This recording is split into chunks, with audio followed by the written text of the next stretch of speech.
بسم اللہ الرحمن الرحیم الرحمن علم القرآن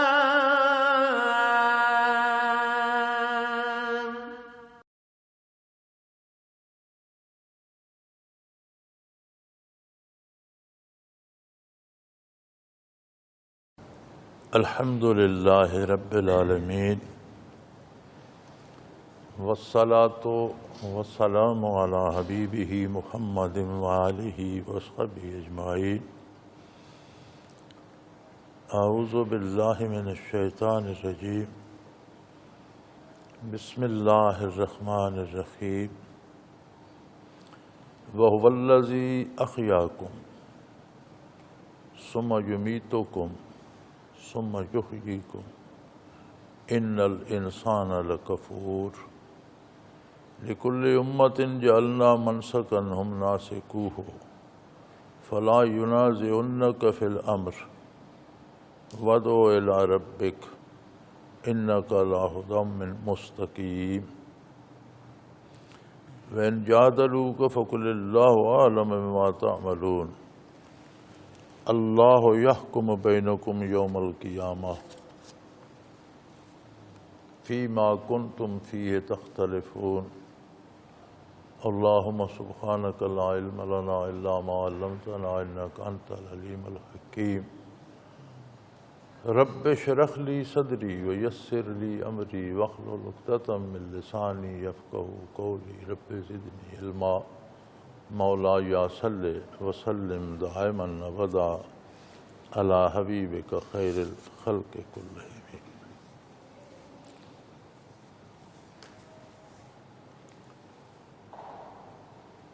پچھلی آیہ کریمہ میں اللہ کریم کے احسانات کا ذکر ہو رہا تھا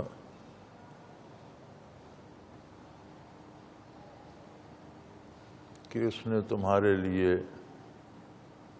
زمین پر بے شمار مخلوق کو مسخر کر دیا، سمندروں پر تم جہاز اڑائے پھرتے ہو، ہواؤں پہ تمہاری حکمرانی ہے، اور اسی قادر مطلق نے تمہارے سروں پہ آسمان کو تھام رکھا ہے۔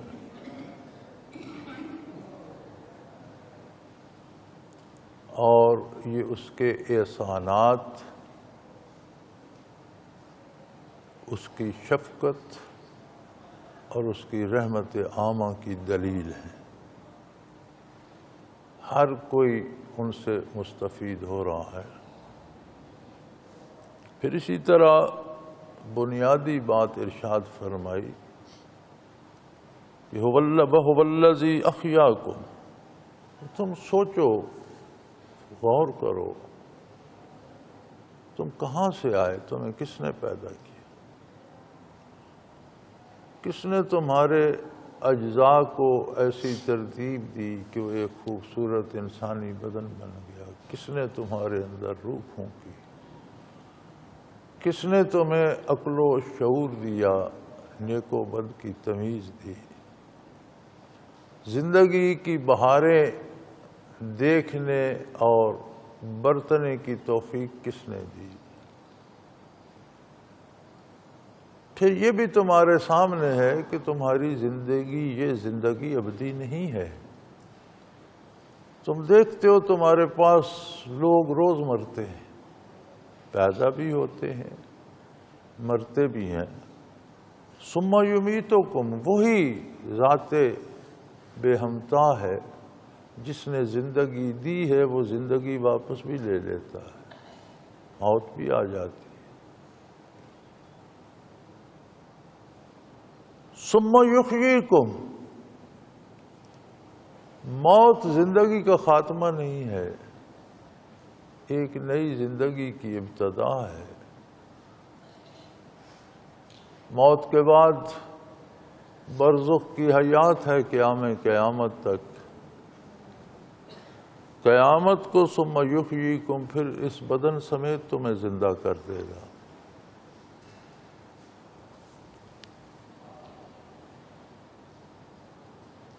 اور پھر تمہیں اس کی بارگاہ میں حاضر ہو کر اس بات کا جواب دینا ہے، تمہیں اس نے انسان پیدا کیا، مکلف بنایا، اپنی معرفت کی استعداد دی، اور یہ کائنات سجا دی اس لیے کہ اس کی حقیقتوں سے واقف ہو کر تم اس کی عظمت کو پا جاؤ گے۔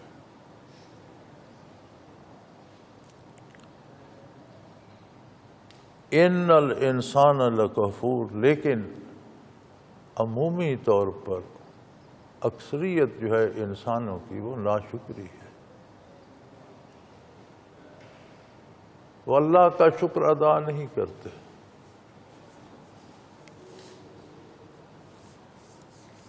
اس بات پہ بھی بہت وسیع بحثیں ہوئیں، بہت چیزیں لکھی گئیں، اللہ کے بندوں نے بڑی خوبصورت انداز سے بیان فرمایا کہ شکر کیا ہے۔ یہاں اس آیہ کریمہ میں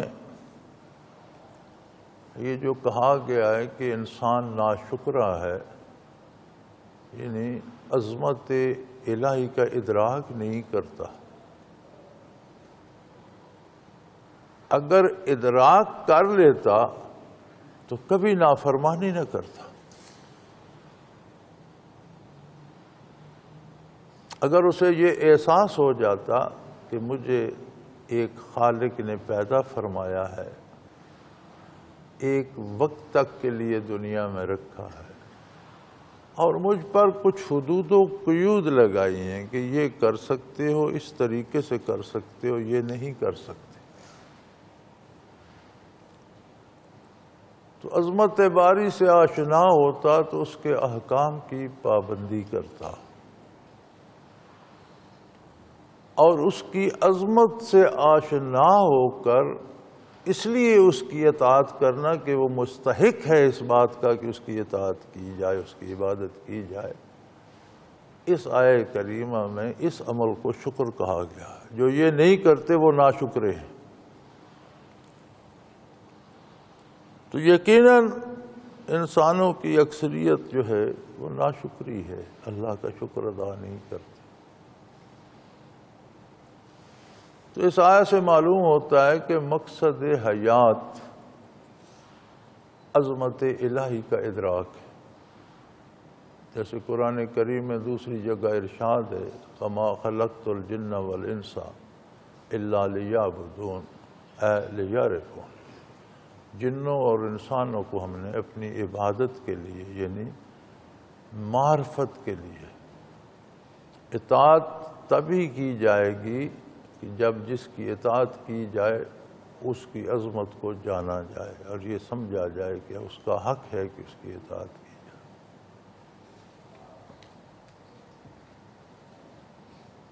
تو فرمایا انسان دنیا میں آ کر اس طرح محو ہو جاتا ہے کہ اسے نہ اپنا پیدا کرنے والا یاد رہتا ہے، نہ اس کی عظمت کا احساس رہتا ہے، اپنی پسند کو نافذ کرنا چاہتا ہے جسے وہ کر نہیں سکتا، ساری عمر حسرتیں لیے دنیا سے چلا جاتا ہے۔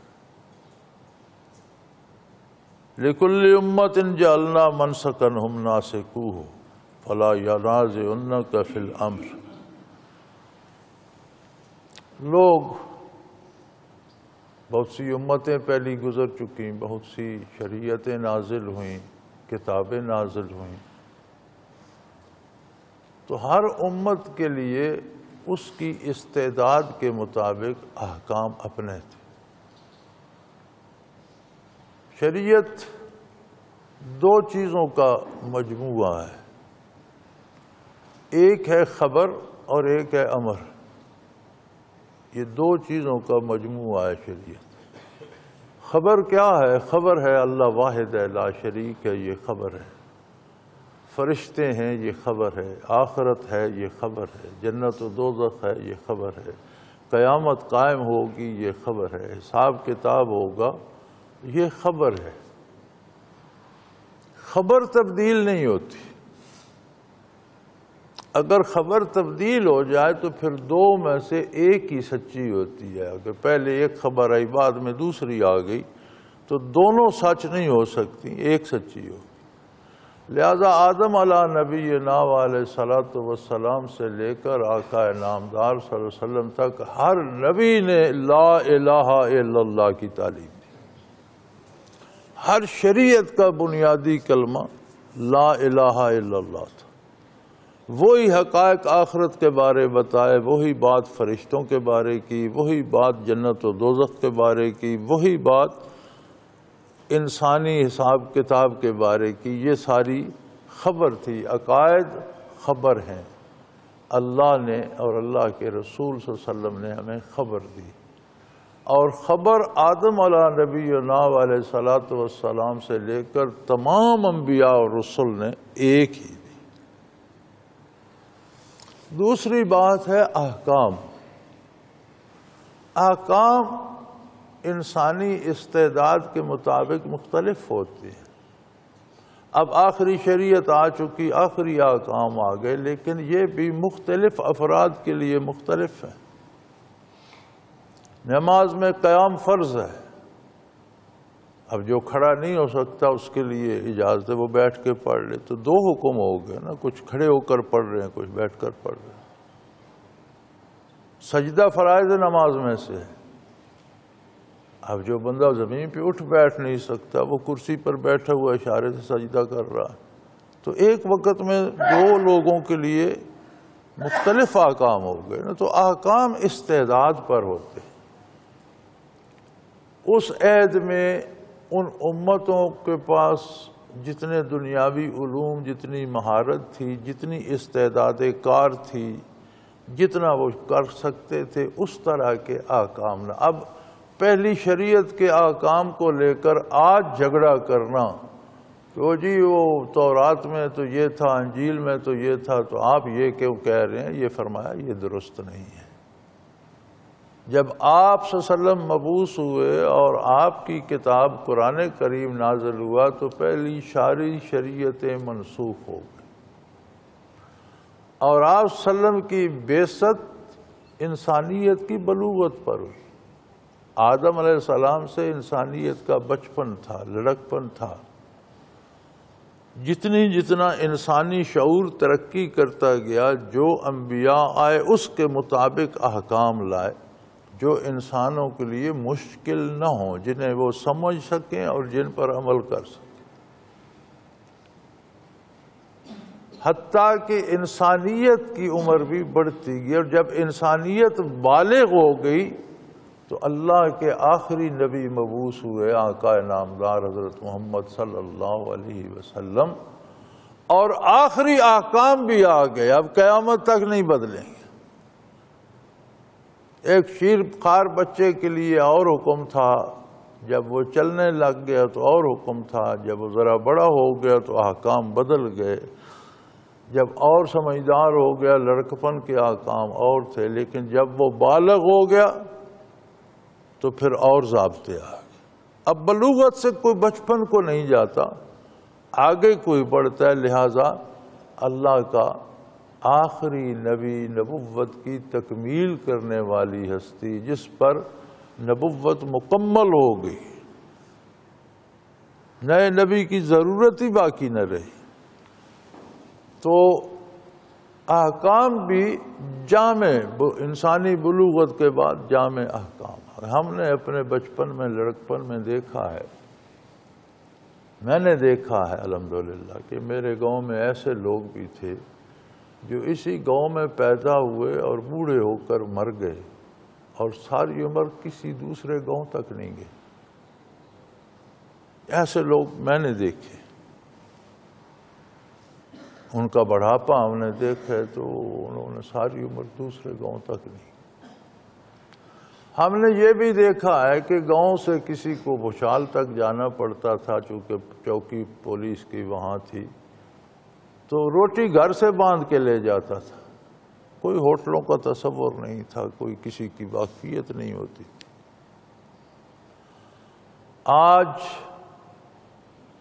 انسانی ذہن نے اتنی وسعت اختیار کر لی اور انسانی استعداد اتنی بڑھ گئی ہے کہ اب پوری دنیا کو ایک گلوبل ویلیج، ایک گاؤں کہا جاتا ہے، کہ ساری دنیا اب ایک گاؤں کی شکل اختیار۔ ایک آدمی فجر لاہور پڑھتا ہے، ظہر امریکہ جا کر پڑھتا ہے، ایک فجر لاہور پڑھتا ہے اور دوپہر اسے جاپان میں جا کر ہوتی ہے اور شام کو واپس بھی آ جاتا ہے. یعنی دنیا سمٹ کر ایک ہو گئی. اتنی انسانی آبادی نے، انسانی ذہنوں نے، انسانی استعداد نے ترقی کر لی. تو دنیا جب ایک ہونے کا وقت آ رہا تھا تو اللہ نے اس نبی کو مبعوث فرمایا جو ساری دنیا کے لیے نبی اور رسول تھا. پہلے عہد میں ابراہیم علیہ السلام جیسا اولوالپیغمبر موجود تھا، لیکن ساتھ کے دوسرے علاقے میں لوط علیہ السلام نبی تھے. ہر علاقہ الگ الگ تھا، لوگ ایک دوسرے کو آنا جانا سفر کرنا مشکل تھا، لوگوں کے ایک دور دراز کوئی رشتے تعلقات نہیں ہوتے تھے، الگ الگ آبادیاں تھیں. اور ایک وقت میں کتنے انبیاء ایک وقت میں مبعوث ہوئے. اللہ کریم فرماتا ہے ہم نے ہر قوم میں نبی بھیجے. تو اس کا مطلب ہے کہ اقوام عالم جہاں جہاں آباد تھی وہاں انبیاء آئے ہوں گے. بر صغیر میں الگ آئے ہوں گے، وسط ایشیا میں الگ آئے ہوں گے، چین وغیرہ کی طرف وہاں آبادی تھی. تو جہاں آبادی تھی، جہاں اقوام عالم آباد تھی، وہاں اللہ نے نبی بھیجے. یہ تو قرآن گواہ ہے اس پہ کہ ہم نے ہر قوم میں نبی مبعوث فرمایا. لیکن جب اقوام عالم کا ایک ہونے کا وقت آیا، ایسے وسائل میسر آنے کا وقت آیا کہ دنیا ایک گاؤں کی شکل اختیار کر جائے، تو اللہ نے ایک عظیم رسول مبعوث فرمایا جو ساری انسانیت. اب اس اللہ کے رسول صلی اللہ علیہ وسلم پر یہ اعتراض کرنا کہ جی پہلی فلاں شریعت میں تو یہ حکم تھا، آپ نے یہ حکم دے دیا، فرمایا یہ غلط ہے. وہ حکم جو تھا وہ اس ایک قوم کے لیے، اس کے چند بستیوں کے لیے تھا. یہ حکم ساری روئے زمین کے انسانوں کے لیے. وہ اپنے وقت میں وہ بھی درست تھا، اپنے وقت میں یہ بھی درست ہے. اور یہ بحث بے جا ہے کہ کوئی یہ کہ جی پہلی شریعت میں تو فلاں چیز تھی، اس میں یہ کیوں ہے. فرمایا یہ امت موسوی پر 2 نمازیں فرض تھیں، آپ نے 5 کیوں کر دی. اس کی استعداد، اس کا وقت وہ اور بات تھی. آج کی استعداد لوگوں کی، آج کی علوم آج اور بات. تو فرمایا لِكُلِّ أُمَّةٍ جَعَلْنَا مَنْسَكًا وَمَنَاسِكَ. وہ ہر قوم کے لیے ہم نے ایک جینے کا نظام بنایا، عبادات، معاملات کے طریقے بنائے. ہم ناسکوا، وہ اس پر عمل کرتے تھے. فَلَا يُنَازِعُنَّكَ فِي الْأَمْرِ. اب آپ کے کام میں لوگ یہ اعتراض کریں کہ جی پہلی امت، بھائی پہلی امت پر تھا، انہوں نے کیا درست تھا، امت ختم ہو گئی، عہد ختم ہو گیا، نیا اللہ کا نبی آ گیا، نئی شریعت آ گئی. اب بات نئی شریعت پہ ہوگی، اس پہ یہ اعتراض کرنا پہلے یہ تھا آج یہ کیوں ہے، یہ درست نہیں ہے.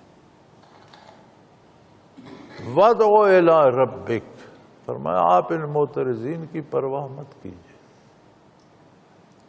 اعتراض ہمیشہ وہ بندہ کرتا ہے جو کام کرنا نہیں چاہتا. اعتراض کی ایک وجہ ہے، لم کہتے ہیں جسے. اعتراض کی لم یہ ہوتی ہے کہ جب کوئی بندہ کام نہیں کرنا چاہتا تو پھر اعتراض کرتا ہے جی یہ یوں درست نہیں. یہ نہیں کہتا کہ میں نہیں کرنا چاہتا، اس کے غلط ہونے کے یا اس کے صحیح نہ ہونے کے اعتراضات کرتا ہے. تو فرمایا ایسے لوگوں کی کوئی حیثیت نہیں، آپ انہیں رتی برابر بھی کوئی انہیں جگہ نہ دیجیے، کوئی پرواہ نہ کیجیے ان کی، بلکہ آپ اپنا کام کریں. وَادْعُ إِلَىٰ رَبِّكَ. فرائض نبوت میں سے یہ ہے کہ آپ لوگوں کو اپنے پروردگار کی طرف دعوت دیتے ہیں. معترضین کی پرواہ نہ کریں، ان سے آپ بحث کرتے جائیں گے تو اعتراض تو ختم نہیں ہوتے، چونکہ اعتراض کی نہ کوئی سند ہوتی ہے نہ تک ہوتی ہے، جو ذہن میں آیا کہتے جاؤ. لہذا آپ انہیں کوئی اہمیت نہ دیجیے. وَادْعُ إِلَىٰ، اپنے پروردگار کی طرف دعوت دیجیے. یہاں ودعو الی اللہ نہیں فرمایا، ودعو الی ربک، اس ہستی کی طرف جو سب کا رب ہے، آپ کا بھی رب ہے، باقی سب پر اس کے احسانات ہیں، اور مخلوق پر یہ واجب ہے کہ ہر لحظہ جس کے احسانات کی بارش ہو رہی ہے اس کی اطاعت کریں، جس کی دی ہوئی قوت سے یہ سانس چل رہی ہے، جس کی دی ہوئی قوت سے یہ دل دھڑک رہا ہے، جس کی دی ہوئی قوت سے یہ آنکھیں دیکھ رہی ہیں، جس کی دی ہوئی قوت سے حیات اور شعور ہے، اب اس سے مخالفت کی جائے یا اس کی نافرمانی کی جائے، سو فرمایا اس اپنے پروردگار کی طرف لوگوں کو دعوت دیجئے، اور یہ قطعی بات ہے، اِنَّكَ لَعَلَىٰ هُدًى مستقیم، آپ بے شک اور یقیناً آپ صلی اللہ علیہ وسلم اور صرف آپ سیدھے راستے پر ہیں، جو آپ کا دامن تھامے گا، جو آپ کا اتباع کرے گا، صرف وہ سیدھے راستے پر ہوگا، جو جتنا ہٹ جائے گا وہ غلط ہو جائے گا۔ نبی صلی اللہ علیہ وآلہ وسلم نے زمین پر ایک خط کھینچا، پھر اس کے دونوں طرف بہت سے خط اس سے الگ کیے، فرمایا یہ جو سیدھا راستہ یہ اللہ کا راستہ، دائیں کوئی نکل جائے یا بائیں نکل جائے گمراہ ہو جائے، سیدھی سیدھی اللہ کی اطاعت جس طرح اس کا رسول فرماتا ہے۔ ہمارے درمیان واسطہ ہے رسول اللہ صلی اللہ علیہ وسلم کا، وسیلہ ہے نبی صلی اللہ علیہ وسلم کا۔ ہم نے اللہ کو نہیں دیکھا، ہم نے اللہ کی بات نہیں سنی، حضور اکرم صلی اللہ علیہ وسلم نے اللہ کی بات سنی، آپ پر وحی آتی تھی، آپ نے کلام باری کو سنا، آپ نے بتایا اللہ واحد ہے، لا شریک ہے، اللہ خالق ہے، مالک ہے، رب ہے، پروردگار ہے۔ آپ صلی اللہ علیہ وسلم نے بتایا آخرت ہے، آپ صلی اللہ علیہ وسلم نے بتایا قیامت ہے، جنت ہے، دوزخ ہے، حساب کتاب ہوگا۔ آپ ہی کا منصب جلیلہ ہے کہ آپ بتائیں کیا غلط ہے کیا صحیح ہے۔ لہذا اللہ کریم گواہی دے رہے ہیں کہ یہ یقینی بات ہے کہ آپ صلی اللہ علیہ وسلم سیدھے راستے پر ہیں، جو آپ فرماتے ہیں وہی سیدھا راستہ ہے، آپ کے ارشاد کے باہر جو نکلے گا وہ سیدھے راستے سے بھٹک جائے گا۔ وَإِن جَادَلُوكَ فَقُلِ اللَّهُ أَعْلَمُ بِمَا تَعْمَلُونَ، اس پر بھی اگر آپ سے جھگڑا کریں اور بحث کریں اور بات ماننے کی طرف نہ آئیں، کیونکہ جھگڑا اعتراض بحث صرف اس لیے ہوتی ہے کہ جو آپ کہہ رہے ہیں میں اسے نہیں مانتا، تو آپ ایک سادہ سی بات کہہ دیجئے کہ اللہ کریم جانتے ہیں تم کیا کر رہے ہو،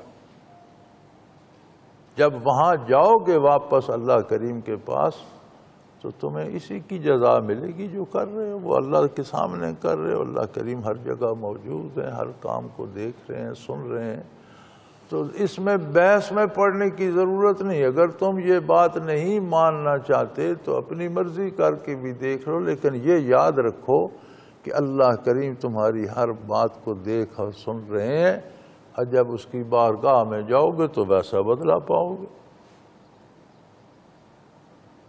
اللہ یحکم بینکم یوم القیامہ، قیامت کا دن اسی لیے ہے، فی ما کنتم فیہ تختلفون، قیامت کا دن اسی لیے ہے کہ زندگی میں دنیا میں جو لوگ مختلف الخیال ہو گئے، مختلف الذہن ہو گئے، مختلف عقیدے اپنا لیے، ان عقیدوں کے مطابق اپنا طرز عمل ڈھال لیا، تو قیامت کا مقصد یہ ہے کہ سارے وہاں ہوں گے اور اللہ کریم ان کے درمیان فیصلہ کر دے گا کہ حق کیا ہے اور غلط کون ہے۔ تو اس میں جھگڑنے کی یا بحث کرنے کی تو ضرورت ہی نہیں، اس میں تو کوئی لڑائی کا پہلو نہیں نکلتا، اس بات پہ تم کیوں چڑھتے ہو، کیوں جھگڑا کرتے ہو، کیوں شور کرتے ہو؟ تم اگر نہیں کرنا چاہتے تو تمہیں خود اپنا جواب اللہ کریم کے پاس دینا ہے. ہم کر رہے ہیں، ہمیں اپنا جواب دینا ہے. الم تعلم ان اللہ یعلم ما فی السماء والارض. انسان ذرا سوچے تو صحیح کہ بالائے آسمان کیا کچھ ہے، کتنی مخلوق ہے، کیسا نظام ہے، کتنی حیات ہے، کتنے فرشتے ہیں، آسمانوں کی آبادی کیسی ہے، کیا کیا ہوتا ہے، آسمانوں سے اوپر کیا ہے، عرش الہی، عرش عظیم ہے، سارا ایک عالم ہے، کیا کیا ہوتا ہے وہاں. آپ ایک بڑی آج کل تو 100 منزلہ 150 منزلہ عمارتیں بن رہی ہیں. اتنی بڑی عمارت کیا ایک ایک اینٹ سے نہیں بنتی؟ یعنی اگر کوئی 100 منزلہ عمارت بھی ہے، وہ بادلوں کو چھو رہا ہے، اس کا سر بنتی تو ایک ایک اینٹ سے ہے. اب جو کاریگر اسے بنانے والا ہے وہ تو اس کی ایک ایک اینٹ سے واقف ہے اور اسے اس طرح لگاتا ہے کہ اس کے اوپر اتنی منزلیں بنے گی وہ بوجھ یہ اٹھا سکے. یہ بات وہ کاریگر جانتا ہے جو اسے بناتا ہے.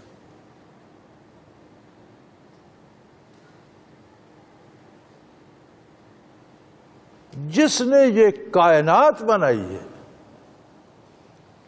اس نے اینٹ تو بہت بڑی ہوتی ہے، اس نے ایک ایک سیل جوڑ کے بنائی ہے. تو کروڑوں سیل بھی ہوں نا تو وہ ایک قلم کے نب پہ آ جاتے. تو جس نے ایک ایک سیل جوڑ کر یہ سارا نظام بنایا، یہ زمینیں بنائیں، ان پر نباتات بنائی، ان پر ذل ارواح بنائے، ان پر پھول پھل پتیاں، یہ سارے جو ہیں یہ ایک ایک سیل جوڑ کر اس کاریگر نے بنائے ہیں. اسی طرح آسمان بھی اسی نے بنائے ہیں اور بالائے آسمان جو کچھ ہے وہ بھی اسی نے بنایا. تو اس نے جس نے ایک ایک سیل جوڑ کر بنایا اس سے کوئی چیز چھپی ہوئی ہے؟ سو فرمایا وہ جانتا ہے جو کچھ آسمانوں میں ہے. اس نے صرف بنایا نہیں. ایک کاریگر تو ایک عمارت بنا کر فارغ ہو جاتا ہے، وہ کھڑی رہے گر جائے کاریگر کی تو اس میں کوئی نہیں. لیکن اس نے تو جو کچھ بنایا ہے اسے چلا رہا ہے، اسے قائم رکھا ہوا ہے. جب تک چاہے گا قائم رکھے گا، جب چاہے گا سب کو نابود کر دے گا. تو جب اس نے بنایا بھی ایک ایک سیل جوڑ کر اور اسے چلا بھی رہا تو اس کا مطلب ہے کہ وہ اس کے ایک ایک سیل پہ اس کی نظر بھی ہے اور اس کے دست قدرت میں بھی ہے. وہ جانتا بھی ہے اور خود کر بھی رہا ہے. الم تعلم ان اللہ یعلم ما فی السماء والارض. اے مخاطب تو یہ نہیں سمجھتا کہ اللہ کا علم اتنا وسیع ہے یقیناً کہ زمین و آسمان کے ایک ایک ذرے ایک ایک سیل سے واقف، اس ذرے میں بھی پتہ نہیں کتنے سیل ہوں، واقف ہے. ان ذالک فی کتاب. بلکہ یہ زمین و آسمان اور ساری کائنات کے سیل تعمیر تدریج چل رہی ہے. کب ختم ہوگی، کیسے ختم ہوگی، ختم ہو کر کیا ہوگا، پھر کون باقی رہے گا، کون مٹ جائے، یہ سارا تو لوح محفوظ میں ہے. ایک ڈائری میں یہ سب لکھا ہوا ہے میرے بھائی. اللہ کا علم تو لامحدود ہے. انسان کو بھی دیکھ لیں، انسان اپنی یادداشت کی ایک ڈائری لکھتا ہے. وہ ڈائری اس کے علم کا کل تو نہیں ہوتی. پتہ نہیں پی ایچ ڈی ہے، کیا کچھ ہے، کتنے کچھ علوم ہے اس کے پاس. تو کچھ چیزیں وہ ایک ڈائری میں نوٹ کرتا جاتا. فرمایا یہ سارا کچھ تو صرف لوح محفوظ میں بھی لکھا ہوا ہے بھائی، یہ کوئی علم الہی کا کوئی حصہ نہیں بن سکتا، کوئی قابل ذکر حصہ نہیں بنتا، اس کا علم تو لامحدود ہے۔ ذالک فی کتاب، یہ تو لوح محفوظ میں ایک ڈائری ایک روزنامچے میں لکھا ہوا ہے سارا کچھ۔ ان ذالک علی اللہ یسیر، اور یہ سب کچھ اللہ کے لیے بہت آسان ہے، کوئی اہمیت نہیں رکھتا۔ اس کی عظمت کے سامنے اس ساری کارگاہ حیات کی کوئی ایسی اہمیت نہیں کہ یہ اسے تھکا دے یا اسے بوجھ لگے یا اس پر بھاری ہو، یہ اس کے لیے آسان ہے۔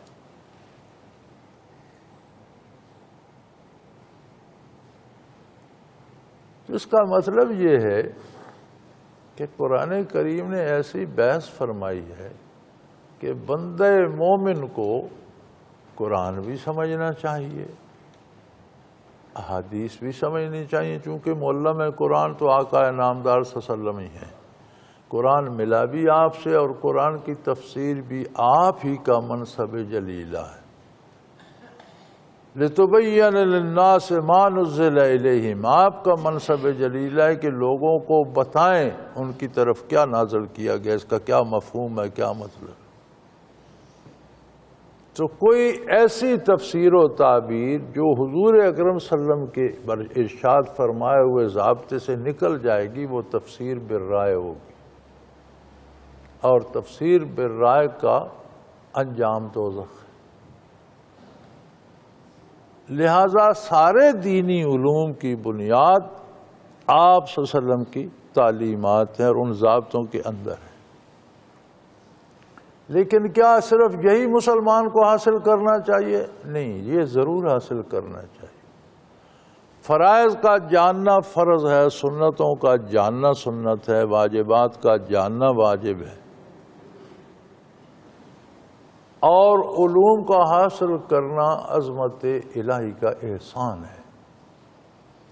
لیکن فرمایا صرف یہ نہیں،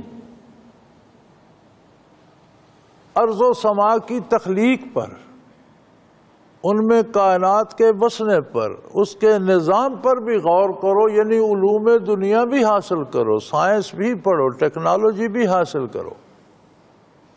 ہماری بدنصیبی یہ ہے کہ آج ہمارے عہد میں آ کر جو لوگ دین کی طرف متوجہ ہوئے وہ اسی طرف کھپ گئے، پھر انہوں نے دنیا کا کچھ نہیں سیکھا۔ جو لوگ دنیا کی طرف، سائنس کی طرف، ٹیکنالوجی کی طرف نکل گئے، انہیں اللہ بھی بھول گیا، سیکھنا تو دور کی بات، انہوں نے اللہ کا نام لینا بھی چھوڑ دیا۔ تو ہم دو جزیروں میں بٹ گئے اور ہم میں لڑائی شروع ہو گئی۔ جن کے پاس دین تھا وہ کہتے ہیں ساری تباہی کا سبب یہ بابو لوگ ہیں، ان کو لٹکا دینا چاہیے، اور جن کے پاس دنیا ہے وہ کہتے ہیں ان مولویوں کا سارا فساد ہے، انہیں تو کسی سمندر میں پھینک دینا چاہیے۔ اس کی وجہ یہ ہے کہ دونوں کے پاس آدھا آدھا علم ہے۔ الحمدللہ اب ہمارا جو دینی طبقہ ہے اور دینی درسگاہیں ہیں، انہوں نے کوشش کی ہے کہ دنیاوی علوم بھی بچوں کو ساتھ دیے جائیں، اور یہ بہترین کوشش ہے، اللہ ان کی کوششیں قبول فرمائے۔ لیکن دنیا والے ابھی دین کی طرف کوئی کالج، کوئی یونیورسٹی، کوئی ادارہ وہ اس طرف نہیں آ رہا کہ جہاں ہم دنیا کے علوم سکھاتے ہیں وہاں دین بھی سکھائیں۔ یہ دنیا والے ابھی ڈٹے ہوئے ہیں۔ دینی ادارے جو ہیں ان میں سارے تو نہیں، لیکن اب بہت سے پچھلے کئی چند سالوں سے، 10 سے 12 سال سے علماء حضرات نے اس طرف توجہ فرمائی ہے، اور اللہ ان کی یہ کوشش کامیاب فرمائے۔ میں نے کئی سال پہلے کراچی میں ایسے فارغ التحصیل علماء دیکھے جو فارغ التحصیل عالم بھی تھے اور ساتھ ایم اے بھی تھے مختلف مضامین میں۔ تو اب اس بات کو بھی 8-10 سال ہو گئے، اب تو شاید بہت زیادہ ہو گیا ہوگا الحمدللہ۔ تو یہ جو بحث اللہ کریم نے ارض و سما کی تخلیق اور اس کے حساب پہ فرمائی، اس کا مطلب یہ ہے کہ دین بھی سیکھو، عظمت الہی، صداقت پیغمبر کو بھی جانو، دنیاوی علوم بھی سیکھو، اور اس نظام کو بھی سمجھو، اور اس کے سمجھنے سے بھی عظمت الہی پیدا ہوتی ہے، عظمت الہی کا احساس ہوتا ہے۔ وَيَعْبُدُونَ مِن دُونِ اللَّهِ مَا لَمْ يُنَزِّلْ بِهِ سُلْطَانًا وَمَا لَيْسَ لَهُم بِهِ عِلْمٌ۔ اللہ کی بارگاہ کو چھوڑ کر جو دوسروں کو پکارتے ہیں، بتوں کو سجدے کرتے ہیں، یا خیالی خداؤں کی پوجا کرتے ہیں، دولت کی پوجا کرتے ہیں، اقتدار کے پجاری بن جاتے ہیں، وہ ایسی چیزوں کی پوجا کر رہے ہیں جن کے لیے اللہ نے کوئی دلیل نازل نہیں فرمائی کہ ان کی عبادت کی جائے یا ان کی پوجا کی جائے یا ان کی غیر مشروط اطاعت کی جائے۔ اگر دنیا کے کسی کام کو پانے کے لیے یا دنیا کے کسی بندے کو راضی کرنے کے لیے یا کسی خیالی بت کو خوش کرنے کے لیے اللہ کی نافرمانی کی جاتی ہے اور اسے خوش کرنے کی کوشش کی جاتی ہے تو یہ اس کی عبادت ہے۔ عبادت صرف یہی نہیں کہ رکوع سجود کیا جائے یا اس سے دعائیں مانگی جائیں یا اسے اپنی ضرورتوں کا پورا کرنے والا سمجھا جائے۔ جب ہم دنیا یا کسی دنیا دار یا کسی عہدے کو پانے کے لیے یا کچھ منافع پانے کے لیے اللہ کی اطاعت چھوڑ کر اللہ کے سوا کسی کی اطاعت کرتے ہیں تو یہ اس کی عبادت شمار ہو۔ تو جو اللہ کے سوا دوسروں کی عبادت کرتے ہیں، فرمایا اس کے لیے تو کوئی اللہ نے دلیل نازل نہیں کی، کسی شریعت میں، کسی کتاب میں اللہ کے کسی نبی نے اس کی اجازت نہیں دی اور نہ اس کی کوئی دلیل ہے۔ اور جو اللہ کو چھوڑ کر دوسروں کی عبادت کرتے ہیں وَمَا لَيْسَ لَهُم بِهِ عِلْمٌ، وہ خود بھی اس فلسفے کو سمجھنے سے قاصر ہیں کہ میری جیسا ہی مخلوق ہے، میں اس کی عبادت کیوں کر رہا ہوں۔ یہ کتنی جہالت ہے کہ انسان ساری مخلوق میں سے روئے زمین پر اشرف المخلوقات ہے، سب سے اعلیٰ مخلوق، اب انسان بندروں کے آگے ہاتھ باندھ کر بیٹھا ہو، انسان جانوروں کی پوجا کر رہا ہو، انسان درختوں کے آگے سجدے کر رہا ہو، انسان پہاڑوں کے آگے سر بسجود ہو، تو کیا تو انسانیت کی بھی تذلیل ہے۔ اتنی بھی بات نہیں سمجھتے کہ اپنے سے کم تر مخلوق کے آگے تم دست بستہ کھڑے ہو اور دعائیں مانگ رہے ہو، کمال ہے۔ وَمَا لَيْسَ لَهُم بِهِ عِلْمٌ، فرمایا یہ ایسے کورے جاہل ہیں کہ ان کے پاس علم نام کی کوئی شے نہیں۔ کچھ بھی ان میں شعور ہوتا تو مخلوق کو مخلوق کی پوجا کرنے کی کیا ضرورت ہے بھائی؟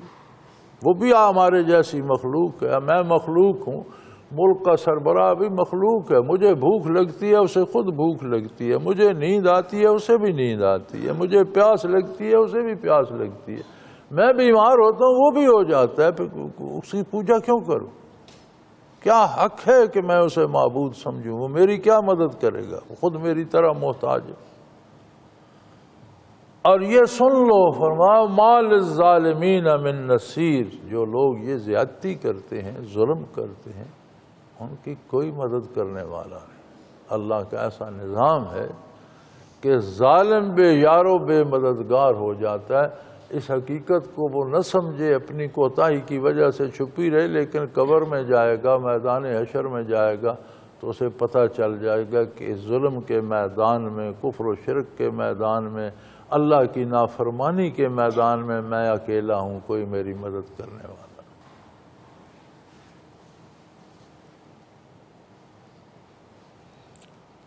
بلکہ لوگ گناہ میں اور برائی میں اتنے آگے بڑھ جاتے ہیں، فرمایا وَإِذَا تُتْلَىٰ عَلَيْهِمْ آيَاتُنَا بَيِّنَاتٍ تَعْرِفُ فِي وُجُوهِ الَّذِينَ كَفَرُوا الْمُنكَرَ يَكَادُونَ يَسْطُونَ بِالَّذِينَ يَتْلُونَ عَلَيْهِمْ آيَاتِنَا۔ فرمایا برائی کا ایک عجیب وبال ہے، آدمی کسی کی بات مانتا ہے یا نہیں مانتا، سن تو لیتا ہے۔ ایک انسان دوسرے انسان سے بات کرتا ہے تو وہ اس کی انسانی تقاضا یہ ہے کہ اس کی بات سن لے۔ اب وہ صحیح ہے، وہ مانتا ہے یا نہیں مانتا، یہ اس کی اپنی مرضی ہے، نہیں مانتا تو سن کے چھوڑ دے۔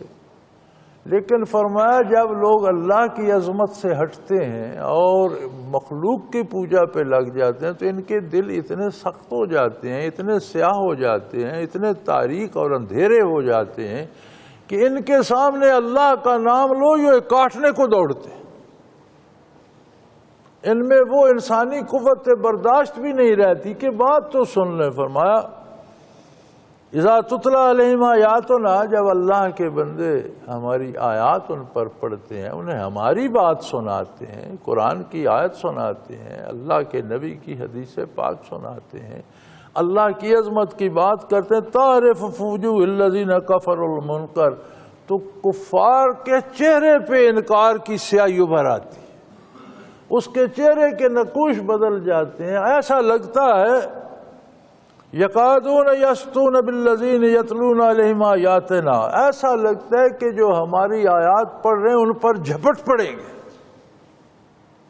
یعنی کفر کی اور اللہ سے دوری کی یہ مصیبت ہے کہ انسان میں درندگی آ جاتی ہے. جیسے آپ کسی درندے کو پیار سے بھی بلائیں نا تو آپ پر جھپٹ پڑے گا.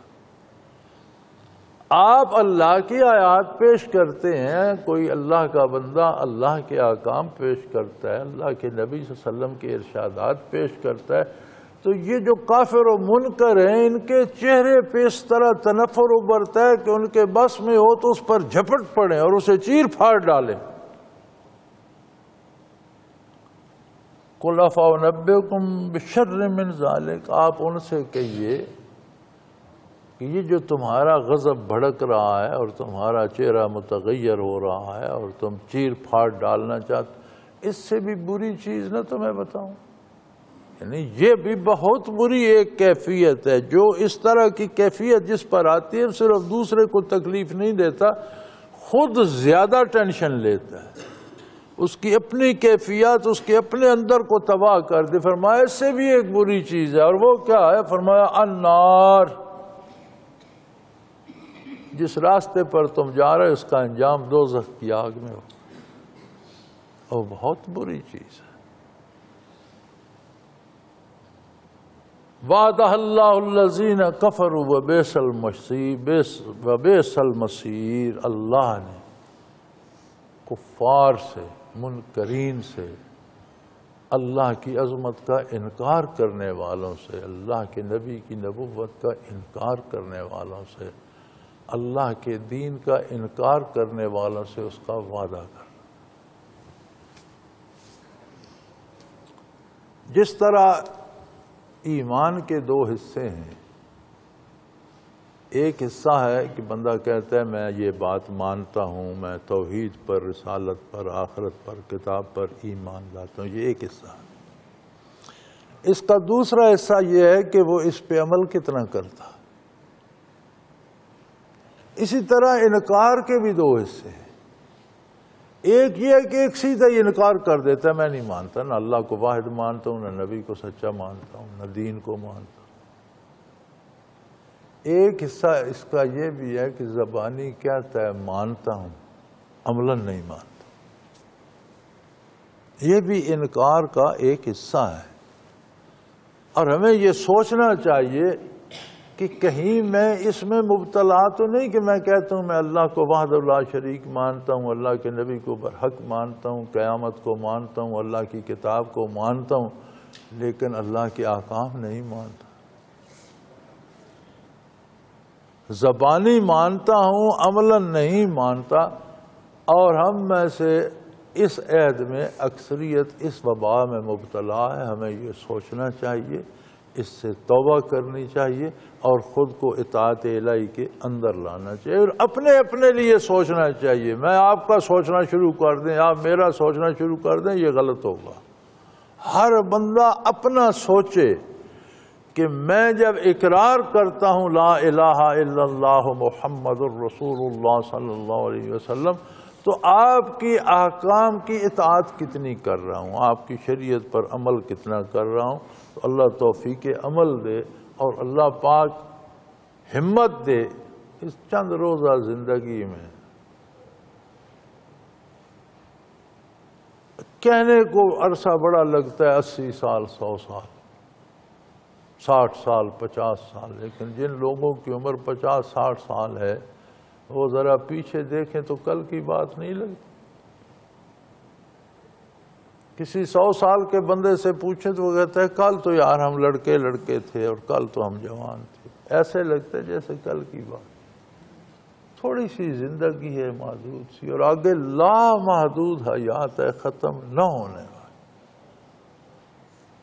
تو اس چند روزہ زندگی میں بھی انسان صرف نافرمان ہوتا ہے، اپنی مرضی سے اصل کچھ نہیں کر سکتا۔ جو قدرت اسے نہیں دینا چاہتی وہ گناہ کر کے نہیں لے سکتا۔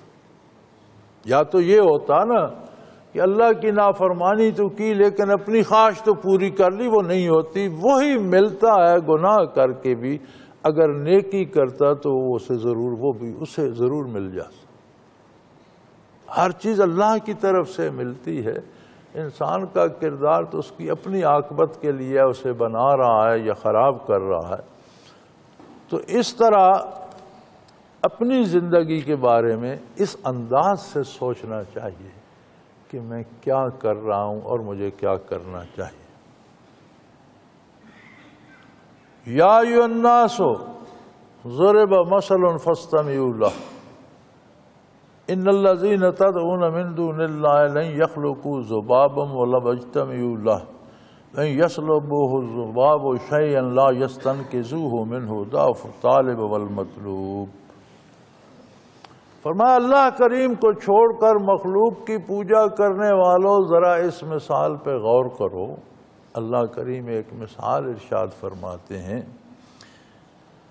کہ یہ تمہارے سارے غیر اللہ اگر مل جائیں، اگر تم بتوں کی پوجا کرتے ہو، جنوں کی پوجا کرتے ہو، پتھروں کی پوجا کرتے ہو، درختوں کی، یہ معبودان باطلہ سارے جمع ہو جائیں تو یہ ایک مکھی پیدا نہیں کر سکتے۔ کتنی حقیر سی مخلوق ہے ایک مکھی، اسے اللہ ہی پیدا فرماتا ہے۔ کوئی بندہ، کوئی بت ایک مکھی بنا نہیں سکتا۔ میاں محمد صاحب کا ایک مصرع ہے ان کی پنجابی نظم میں کہ جے ایک مچھردہ پر بھجے سارے ہی عالم لگے، پھر نہیں وہ ثابت ہوتا جیوں کا راہ آگے۔ میاں محمد صاحب فرماتے ہیں کہ ایک مچھر کا پر ٹوٹ جائے اور کائنات کے سارے انجینئر اور سارے ٹیکنیشین اس پہ لگ جائیں، ویسا مرمت ہو کر نہیں بنتا جیسا اللہ نے بنایا۔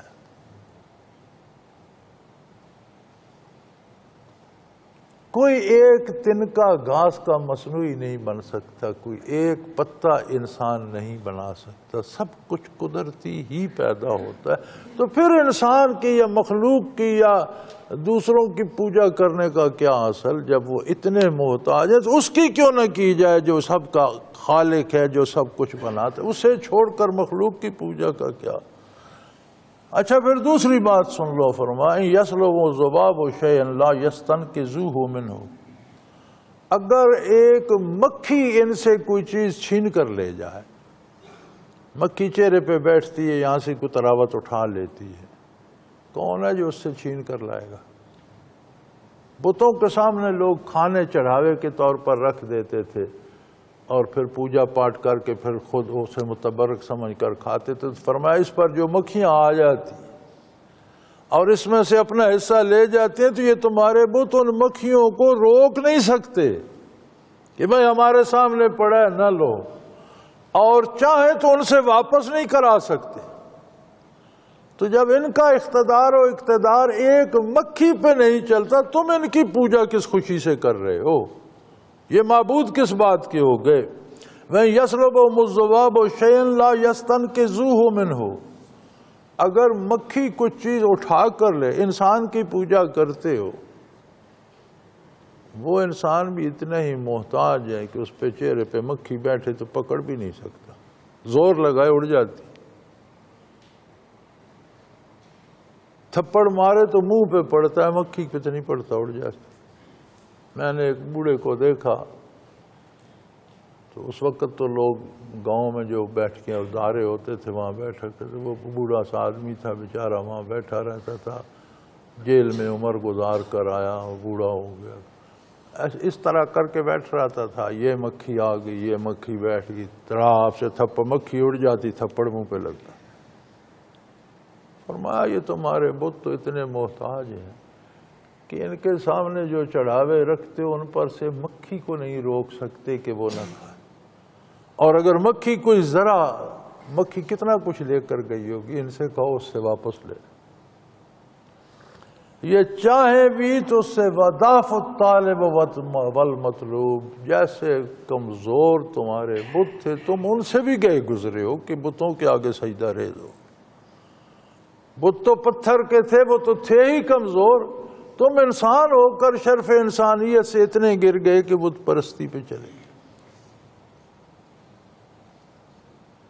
ضعف الطالب والمطلوب، جیسا کمزور چاہنے والا تھا اور ویسا ہی کمزور اس کا وہ بت بھی تھا، دونوں طرف دونوں کی کوئی حیثیت، کوئی حقیقت نہیں تھی۔ اصل بات کیا ہے، ایسا کیوں ہوتا ہے؟ وما قدر اللہ حق قدرہ، انہوں نے عظمت الہی کو پہچانا ہی۔ اللہ جس شان کا مستحق تھا، جو عظمت اس کی شان کے لائق تھی، یہ اللہ کو وہ عظمت نہیں دے سکے۔ عظمت الہی سے نا آشنا ہے۔ انسانیت ہے کیا؟ انسان کیوں اشرف المخلوق ہے؟ فرشتہ نوری مخلوق ہے، اللہ نے نور سے پیدا فرمایا، جب سے پیدا فرمایا جب تک رہے گا ہمیشہ اطاعت کرے گا، گناہ کا تصور ہی، نہ کھانے پینے کا لالچ ہے اسے، نہ بیوی بچوں کا جھنجھٹ ہے، نہ سونے جاگنے کی کوئی تکلیف ہے۔ جس کام پہ اللہ نے لگا دیا ہے، لا یعصون اللہ ویفعلون ما یؤمرون، کبھی اللہ کی نافرمانی نہیں کرتے، جو حکم ملتا ہے وہی کرتے ہیں۔ اور کب سے ہیں، ان کی عمر کب سے، دنیا بننے سے پہلے فرشتے ہیں، دنیا فنا ہوگی تو فرشتے ابھی بھائی تو ان کی عمر پتہ نہیں کتنی ہے وہ رب جانے۔ تو اتنی لمبی اطاعت کے بعد فرشتوں کی زبانی قرآن کریم کہتے ہیں وَمَا مِنَّا إِلَّا لَهُ مَقَامٌ مَعْلُوم، ہم میں سے ہر ایک کا ایک مقام مقرر ہے، ہم وہیں رہتے ہیں، ترقی نہیں کرتے، آگے نہیں جاتے، اس سے نیچے نہیں آتے۔ اتنی ہزارہا برسوں کی عبادت وہیں کے وہیں، اس لیے کہ یہ استعداد معرفت جو دی گئی ہے انسان کو، یہ فرشتوں کو نہیں دی گئی۔ فرشتہ حاکم کا مطیع ہے، حکم کے تابع ہے، حاکم کی طرف نگاہ اٹھا کر نہیں دیکھ سکتا۔ انسان کو یہ استعداد دی گئی کہ یہ حاکم کی طرف نگاہ اٹھاتا ہے اور اللہ کو پہچانتا ہے، کون ہے میرا اللہ، کیسا ہے میرا پروردگار۔ اس لیے جب یہ عظمت الہی کو پہچان کر پھر اس کے ساتھ رکاوٹیں لگائی گئیں، نیند کی، بھوک کی، پیاس کی، نفس کی ضرورتیں، فرشتہ ان سے مستثنا ہے۔ یہ ان سارے بندھنوں کو توڑ کر اطاعت الہی کی طرف جب جاتا ہے تو اس کا ایک ہی ذریعہ ہے کہ وہ اللہ کو پہچانتا ہے تو جاتا ہے، نہیں پہچانتا تو ان بندھنوں کو نہیں توڑ سکتا۔ اور غیر اللہ کی مدد چاہنے والوں نے اللہ کی عظمت کو پہچانا ہی نہیں، اس لیے شرف انسانیت سے بھی گر گئے۔ ما قدر اللہ حق قدر، جو عظمت اللہ کو دینی چاہیے تھی وہ دے نہیں سکے، وہ جو انسانی شرف تھا یہ اس سے محروم ہو گئے۔ ان اللہ لقوی عزیز، اور کسی کے نہ جاننے سے اس کی عظمت اور اس کی شان میں کوئی فرق نہیں آ جاتا۔ وہ زبردست ہے، غالب ہے، ماننے نہ ماننے، جاننے نہ جاننے کا جو اثر پڑتا ہے وہ خود انسان پر لوٹتا ہے، عظمت الہی کو کچھ نہیں ہوتا۔ ساری دنیا کلمہ نہ پڑھے تو بھی وہ واحد لا شریک ہے، ساری دنیا ولی اللہ ہو جائے تو اس کی شان میں کوئی فرق نہیں آتا، نہ بڑھ جاتی ہے نہ گھٹ جاتی ہے، اس کی شان کے مطابق ہے۔ انسانوں کے کردار کا اثر اس کی ذات کو متاثر نہیں کرتا، پلٹ کر خود انسانوں پہ آتا ہے۔ وآخر دعوانا ان الحمدللہ رب العالمین۔ اللہ اللہ اللہ اللہ اللہ اللہ اللہ اللہ۔ حضرت امیر محمد اکرم آوان مد ذلہ العالی دارالعرفان منارہ ضلع چکوال میں سالہ سال سے قرآن و حدیث کے اوپر خطابات کر رہے ہیں اور سلسلہ نقشبندیہ اویسیہ کے مطابق لوگوں کو ذکر الہی کی تربیت دے رہے ہیں۔ وہ قرآن پاک کی تفسیر ترتیب وار بیان کر رہے ہیں۔ تفسیر قرآن کو وہ موجودہ ملکی اور بین الاقوامی حالات کے مطابق بیان کرتے ہیں۔ موٹر وے سے کلر کہار کے انٹرچینج سے نکلتے ہوئے کلر کہار کی جھیل سے ہوتے ہوئے میانی، بوچھال اور نور پور سے گزرتے ہوئے دارالعرفان منارہ پہنچ سکتے ہیں۔ حضرت امیر محمد اکرم آوان نے بچیوں اور بچوں کی دینی اور دنیاوی تعلیم کے لیے سقارہ اکیڈمی کے نام سے ایک درسگاہ بھی قائم کی ہے، جس کا افتتاح ملک پاکستان کے صدر جنرل محمد ضیاء الحق نے اپنے دست مبارک سے کیا تھا۔